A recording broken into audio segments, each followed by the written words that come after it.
मैं भारत को भारतीयता की मान्यता के आधार पर फिर से खड़ा करना चाहता हूं, उस काम में लगा हूं। और एक बहुत खराब उदाहरण देना चाहता हूं, आपको सुनकर आश्चर्य होगा। मैं एक शोध पर और लगा हुआ हूं। हमारे भारत देश में वैश्यावृत्ति कब से शुरू हुई? दिल्ली है, मुंबई है, कोलकाता है, पटना है, जितने बड़े शहर हैं वहां बड़े बड़े वैश्यावृत्ति के अड्डे हैं। दिल्ली में है, मुंबई में है, कलकत्ता में है, मेरठ में है, आदि आदि ऐसे भारत में कई जगहों पर वैश्यावृत्ति के अड्डे हैं। और कोलकाता तो सारे देश में बदनाम है इस बात के लिए कि सबसे बड़ा वैश्यावृत्ति का केंद्र कोलकाता है। तो मैं इस पे बहुत दिन से काम कर रहा हूं कि ये कब से शुरू हुए। तो पता चला कि वैश्यावृत्ति का सबसे पहला अड्डा भी लाइसेंस देकर अंग्रेजों ने शुरू कराया था इस देश, और वो कोलकाता में ही बना था। आप कभी कोलकाता जाए ना, तो वहां एक एरिया है, क्षेत्र, उसका नाम है सोनागाछी। ये सोनागाछी एरिया में सबसे पहला वैश्यावृत्ति का केंद्र इसी बदमाश रॉबर्ट क्लाइव ने शुरू कराया था 1760 में। एक तरफ शराब का केंद्र शुरू कराया, दूसरी तरफ वैश्यावृत्ति का लाइसेंस देकर केंद्र शुरू कराया था। जब रॉबर्ट क्लाइव को ये बहुत सारे भारतवासियों ने कहा कि आप ये क्या कर रहे हैं, तो उसने कहा कि हमारी जरूरतें पूरी करने के लिए हमें कुछ तो करना है। और जरूरतें क्या हैं? अंग्रेज आते थे इस देश में तो अपने बीवी बच्चों को लेकर थोड़ी आते थे। जितने अंग्रेजों का इतिहास मैंने पढ़ा है, जाना है, समझा है, उसमें से लगभग 95% अंग्रेज इस देश में अकेले आए थे।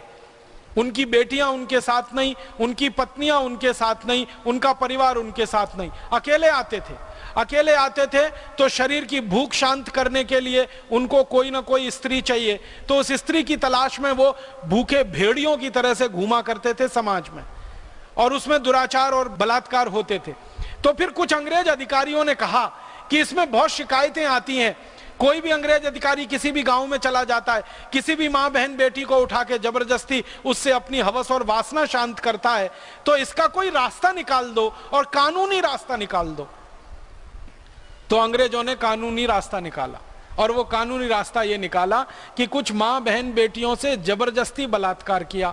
परिणाम ये हुआ कि उनको उनके परिवार में रहने लायक स्थिति नहीं रही। जब किसी की मां को, बहन को, बेटी को जबरदस्ती आप परिवार से उठाएंगे, उसका शील भंग करेंगे, उसका बलात्कार करेंगे, तो परिवार उसको दोबारा स्वीकार करने की स्थिति में नहीं हो पाता, और वो मां बहन बेटी भी परिवार के पास जाने की स्थिति में नहीं हो पाती, तब वो बेघर हो जाते। तो अंग्रेजों ने क्या किया, जिन मां बहन बेटियों को बलात्कार करके बेघर किया, फिर उन्हीं मां बहन बेटियों को लाइसेंस देकर उनको वैश्या बना दिया, और उन वैश्याओं के लिए जगह जगह कोठे बना दिए। फिर उन कोठों पर अंग्रेज जाने लगे और अपनी हवस और वासना की पूर्ति वहां वो करने लगे। और फिर धीरे धीरे जहां जहां अंग्रेजों की सेना उन्होंने रखी, हर जगह उन्होंने ये वैश्यावृत्ति के केंद्र शुरू किए।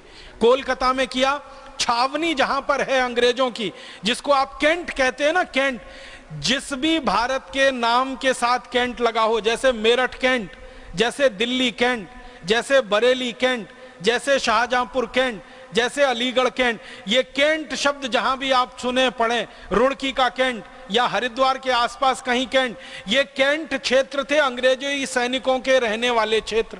और जहां जहां उन्होंने कैंट बनाए, हर जगह वैश्यावृत्ति का अड्डा बना दिया, क्योंकि सैनिक रहते हैं, अपने शरीर की वासना को शांत करना ही है। तो शराब और वैश्यावृत्ति, इन दोनों को कानूनन रूप से इस देश में शुरू करा के और एक उद्योग की तरह स्थापित करा दिया, ये अंग्रेजों ने इस देश में किया। शराबी बना दिया, वैश्यावृत्ति बना दिया हमको, फिर जुए का शिकार बना दिया।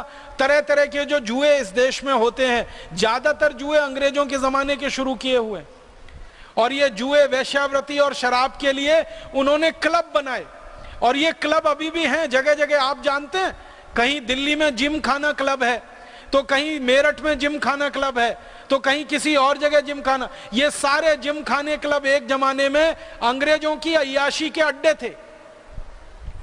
अंग्रेज अधिकारी आते थे मौज मस्ती करने के लिए, ये सारे क्लब बनाए गए थे।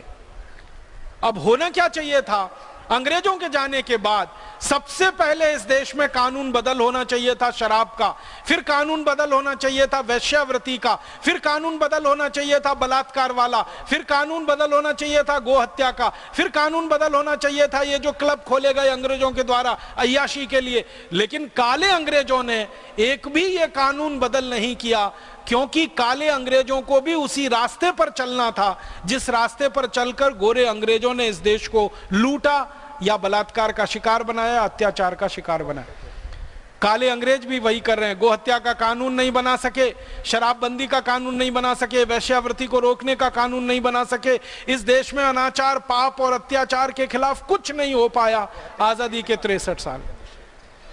गोहत्या बंद करने के लिए गोहत्या निषेध का कानून बनना है। गांधी जी ये बार बार कहा करते थे। गांधी जी ने अपनी हत्या के 6 महीने पहले ये कहा था कि आजादी मिलते ही कलम की एक नोक से सबसे पहला कानून मैं बनवाऊंगा तो गोहत्या निषेध का कानून बनवाऊंगा। यह गांधी जी का वायदा था पूरे देश से, और आजादी मिलने के 6 महीने पहले का वायदा है। और यह वायदा किसी व्यक्तिगत बैठक में उन्होंने नहीं किया, भरी सभा में यह वायदा किया था और सारे देश के अखबारों में मुख पृष्ठ पर यह छपा था। और उस समय की कटिंग हमारे पास है। महात्मा गांधी ने सारे देश को आश्वासन दिया था कि आजादी मिलते ही गोहत्या निषेध का कानून बनेगा, आजादी मिलते ही अंग्रेजी हटाने का कानून बनेगा, आजादी मिलते ही शिक्षा व्यवस्था बदली जाएगी, आजादी मिलते ही अंग्रेजों के सारे कानून रद्द किए जाएंगे, शराब बंद की जाएगी, पूरे देश में शराबबंदी लागू की जाएगी। यह गांधी जी ने वायदा किया था पूरे देश को।